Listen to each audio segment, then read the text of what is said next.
शिब्बी फराज ने केपी के बल्दियाती इंतखाबात में शिकस्त तस्लीम कर ली। कहा पीटीआई इसलिए हारी कि पीटीआई का मुकाबला पीटीआई से था। अगर ऐसा न होता तो 14 अजला में कामयाब हो सकते थे। पीटीआई रहनुमा शौकत यूसुफजई ने महंगाई को बल्दियाती इलेक्शन में शिकस्त की वजह करार दे दिया।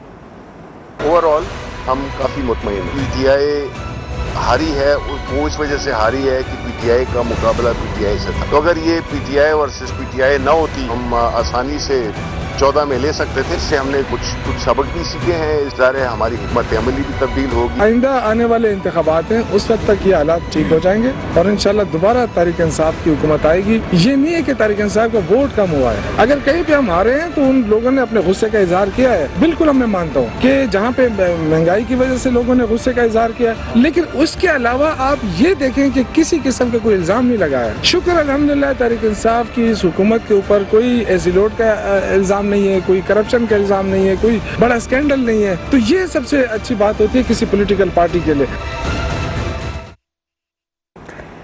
वफाकी वजीर फवाद चौधरी की बात करेंगे, जिनका कहना है कि हमारा वोट बैंक तकसीम हुआ, अगले इंतखाबात में पीटीआई की हुकूमत कायम होगी। गवर्नर पंजाब चौधरी सरवर का ही कहना था कि हमारी केपी में अपोजिशन ज्यादा मुस्तहकम है, हमें अपनी गलतियों से सबक सीखना है। केपी बल्दियाती इलेक्शन में पीटीआई की शिकस्त वजाहतें करने लगे। वफाकी वजीर फवाद चौधरी ने न्यूज 1 के प्रोग्राम जी फॉर गरीदा में गुफ्तगू करते हुए कहा कि हमारा वोट बैंक तकसीम हुआ है। मसला महंगाई होती तो पीटीआई कुछ सीटें भी ना जीतती। पीटीआई का काफी वोट जो है वो तकसीम हुआ है और लेकिन बहरहाल ये तो एक गेम प्लान है और इसका हिस्सा है। लेकिन असल जो इशू है वो महंगाई, मेरा नहीं ख्याल इस तरह से तो 15 में भी ना जीतते जिनमें इलेक्शंस पीटीआई जो है वो जीती है, फिर वो भी ना जीते अगर महंगाई होती। गवर्नर पंजाब चौधरी सरवर ने प्रोग्राम में इजहार ख्याल करते हुए कहा है कि हमारी केपी में पोजीशन ज्यादा मुस्तहकम है, हमें अपनी गलतियों से सबक सीखना है। जब भी किसी चीज में आप नाकाम होते हैं या आपको शिकस्त होती है तो you learn from your mistakes. तो हमें, मेरा ख्याल है कि इसमें पूरा इसका हमें जो है पोस्टमार्टम करना होगा। हमें ये सोचना है कि क्या वजह है कि हमारा मैसेज जो है, हम जो मार्केटिंग जो है अपनी अचीवमेंट्स की क्यों नहीं कर सके हैं। गवर्नर पंजाब ने मजीद कहा कि हमें सोचना है अपनी कारकर्दगी की मार्केटिंग ठीक नहीं कर पा रहे। खैबर पख्तूनख्वा में बल्दियाती इलेक्शन पर अपोजिशन उम्मीदवारों की बरतरी के बाद मुस्लिम लीग नून की नायब सदर मरियम नवाज ने तनकीद करते हुए कहा कि तब्दीली आ नहीं रही बल्कि तब्दीली जा रही है। मरियम नवाज का मजीद कहना था कि 22 करोड़ आबादी के मुल्क को महंगाई, लाकानूनियत, नालायकी और नाअहली की दलदल में धकेल कर हर शुबे में बदतरीन और तारीखी नाकामी के अनमिट दाग अपने माथे पर सजा कर वो जा रही है तब्दीली।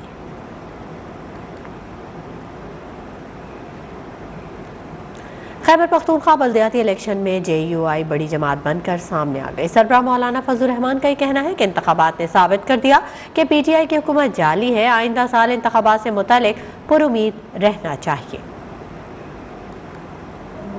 जमीयत उलमा इस्लाम पहले भी खैबर पख्तूनख्वा की सबसे बड़ी सियासी क़ुव्वत थी, अब भी सबसे बड़ी सियासी क़ुव्वत है। हम अल्लाह का शुक्र अदा करते हैं। अब हालात जो है उसने जब वक्त आया तो साबित कर दिया कि पिछले इलेक्शन में दांधी हुई थी। देखिए पूरे मुल्क में कारकुनों की सतह पर तैयारियां शुरू हैं, राब्ते शुरू हैं। Deputy speaker Khyber Pakhtunkhwa assembly Mahmood Jan अपने भाई की शिकस्त पर बरहम, अपने ही MNA और MPA पर इल्ज़ाम लगा दिया। कहा MNA नूर आलम ने JUI उम्मीदवार को सपोर्ट किया, MPA अरबाब वसीम ने भी आज़ाद उम्मीदवार को भरपूर सपोर्ट किया। चंद पैसों के लिए पार्टी के मुखालफिन को सपोर्ट किया गया। खबर की वजह तो मैं कम बताऊंगा, लेकिन मैं अपने हल्के की शिकस्त की वजह बताऊंगा। मेरा अपना MNA नूर आलम खान जो ओपनली JUI के कैंडिडेट अपने ब्रदर इन लॉ को ओपनली सपोर्ट कर रहा था, मेरा एडजेसेंट MPA अरबाब वसीम हयात आज़ाद उम्मीदवार को ओपन सपोर्ट कर रहा था, तो जो बैट पे इलेक्शन लड़े, जिनको बैट ने इज्जत दी है, वो कुछ रुपयों के लिए, अपने मकासद के लिए वो बिक गए हैं और उन्होंने पार्टी को सपोर्ट नहीं किया। नौशहरा की तहसील पबी से गैर हतमी गैर सरकारी नताइज के मुताबिक KNP के गयूर खटक ने 27,530 वोट हासिल करके मैदान मार लिया। जीत की खुशी में अवामी नेशनल पार्टी के उम्मीदवार और कारकुनान का जश्न ढोल की थाप पर रक्स भी किया।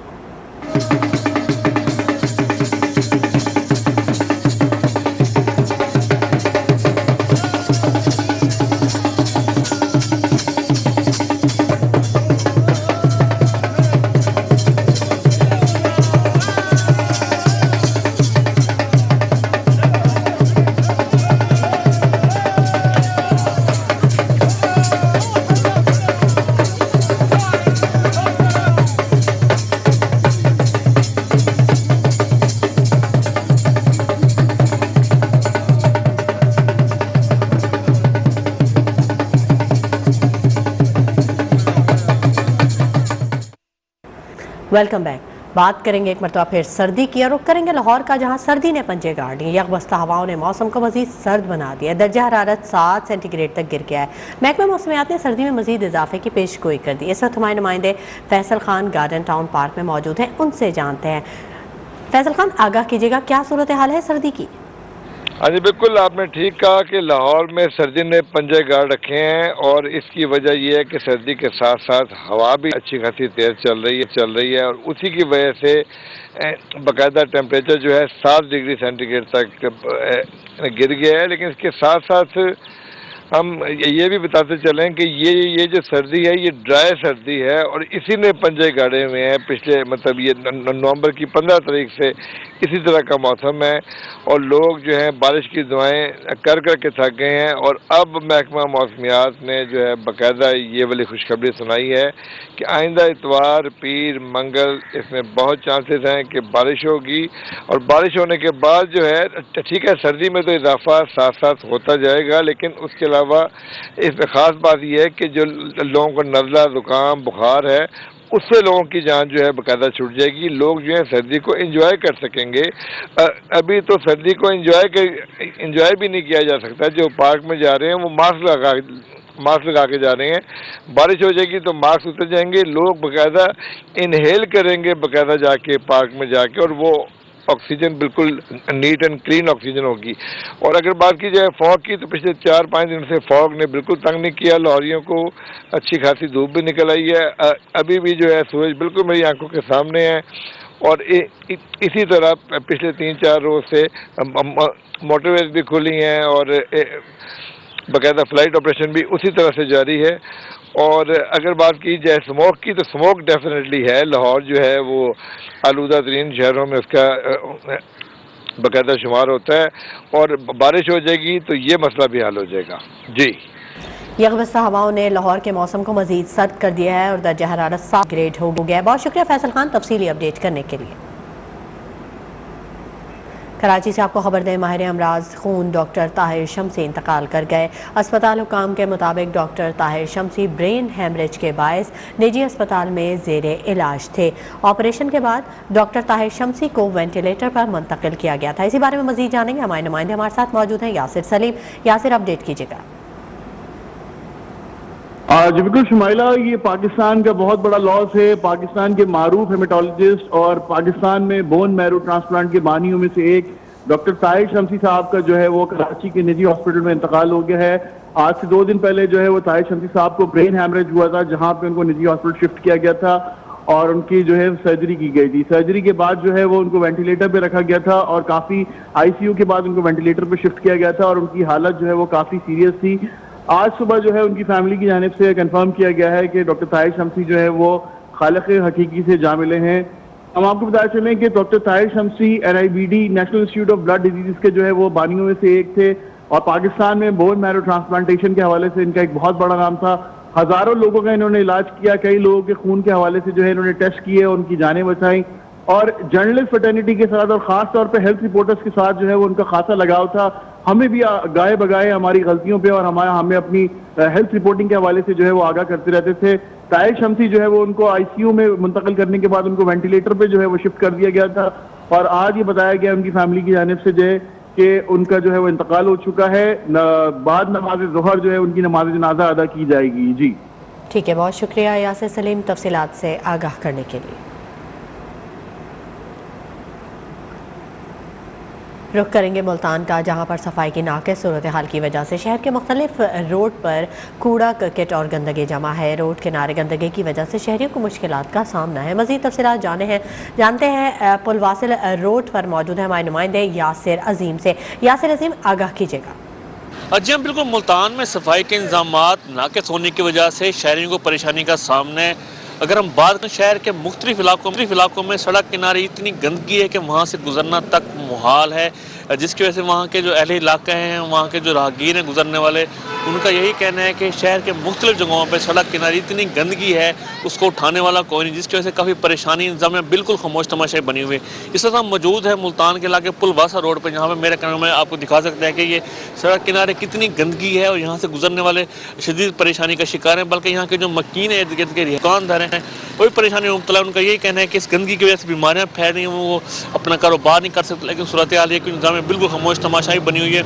यहाँ से गुजर तो जाते हैं लेकिन गंदगी उठाना पसंद नहीं करते जो अमला है सफाई का।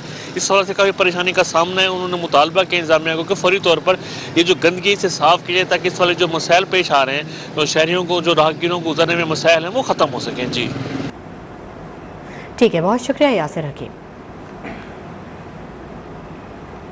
और अब आपको बताएं, सिंध लोकल गवर्नमेंट तरमीमी बिल का मामला। गवर्नर सिंध का एक बार फिर तरमीमी बिल पर दस्तखत न करने का फैसला। ज़राए के मुताबिक सिंध हुकूमत ने गवर्नर के एतराज़ात के बाद बिल में मज़ीद तरमीम की थी। बिल मज़ीद तरमीम के बाद 14 दिसंबर को गवर्नर सिंध को दस्तखत के लिए मौसूल हुआ था। बिल पर अपोजिशन और दीगर जमातों को शदीद तहफ़्फ़ुज़ात हैं।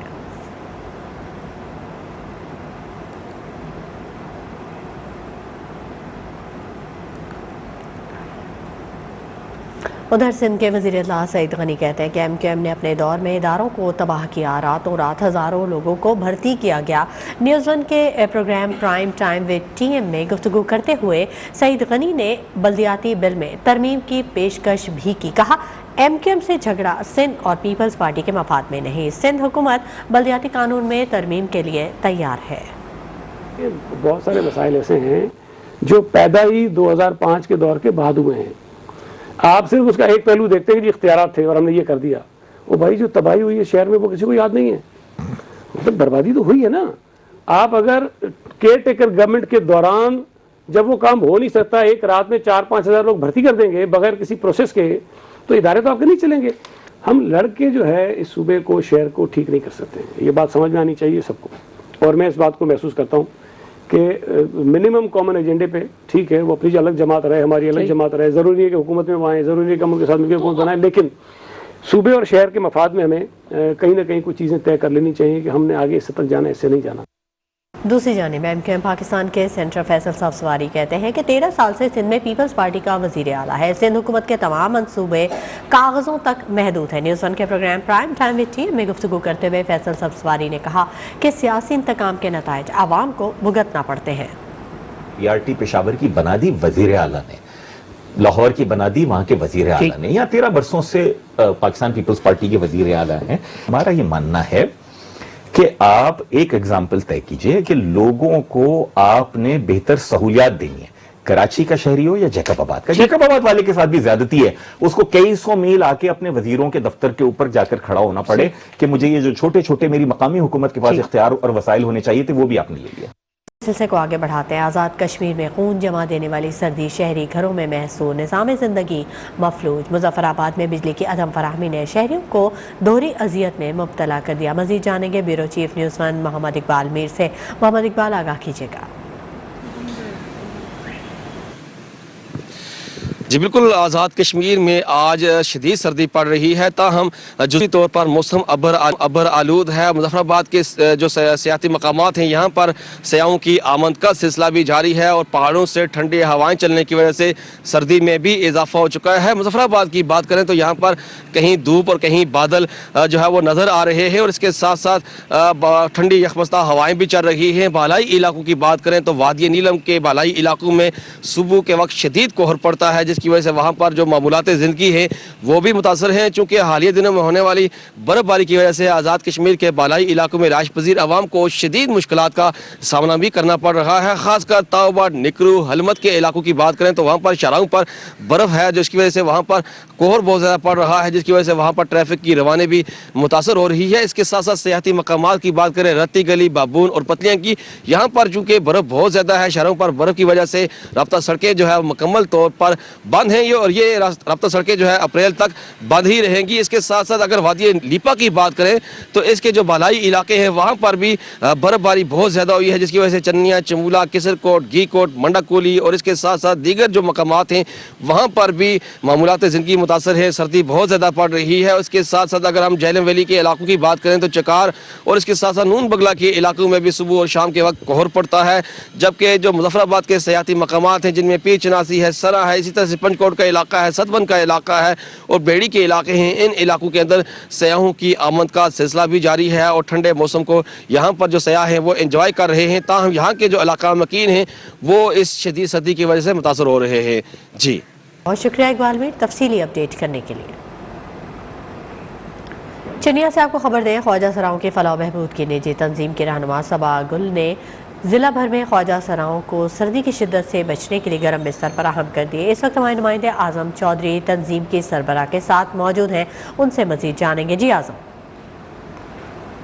जी बिल्कुल, मौसम सर्द होते ही ख्वाजा सराओं में जो है आज इनके सदर सबा गुल की जानब से ज़िला भर में बिस्तर तकसीम किए गए हैं। इस वक्त मेरे साथ प्रेसिडेंट सबा गुल मौजूद हैं, मज़ीद उनसे जान लेते हैं कि ज़िला कसूर में आज कितने अफराद को जो बिस्तर तकसीम किए गए। जी अस्सलाम वालेकुम, मेरा नाम सबा गुल है, मैं ट्रांस एलाइज इंडस हूँ और प्रेसिडेंट हूँ और यहाँ 20-20 लोगों को हम बिस्तर दे चुके हैं ताकि छोटे मोटे बड़े शहरों में सबको हम बिस्तर देंगे, कोई भी शहर हम अपनी नज़रों से उलझन नहीं होने देंगे। और मैंने 318 बच्चियों की शादी करवाई और 40 बच्चों को व्हील चेयरें दी और 4 मदरसे बनाए और बहुत सारे लोगों को मैंने राशन प्रोवाइड किया, इसलिए अल्लाह हुजूर के रज़ा के लिए, ताकि ये लोग हमारे लिए जो गंदी सोच रखते हैं वो सोच निकालें। ख्वाजा सरा ट्रांसजेंडर वो एक इंसान है, वह इंसान को अच्छे तरीके से समझते हैं, इंसानों के ऊपर अच्छा काम कर रहे हैं। जी बिल्कुल, आपने इनकी बात सुनी, इनका यही कहना है कि हमने कसीर तादाद में मदरसे भी बनाए हैं। और ठीक है, बहुत शुक्रिया आज़म चौधरी। वक्त हो गया मनी लॉन्ड्रिंग का इल्ज़ाम। साबिक हसीना आलम ऐश्वर्या राय बड़ी मुश्किल में फंस गई। पानामा पेपर्स केस में ऐश्वर्या राय को भारतीय तहकीकाती इदारे ने तलब करके पूछगछ की। भारतीय मीडिया रिपोर्ट्स के मुताबिक ऐश्वर्या राय से मुल्क दौलत जमा करने के इल्ज़ामात पर तहकीकात जारी। ऐश्वर्या राय ने इन्फोर्समेंट डायरेक्टरेट में पेश होकर बयान रिकॉर्ड कराया। इससे कबल अदाकारा को 9 नवंबर को भी बुलाया गया था, ताहम वो ताख़ीरी हरबे इस्तेमाल कर रही थी। वाज़ेह है कि पानामा पेपर्स केस में ऐश्वर्या राय समेत अदाकार अमिताभ बच्चन और अजय देवगन का नाम भी मंजर आम पर आया था।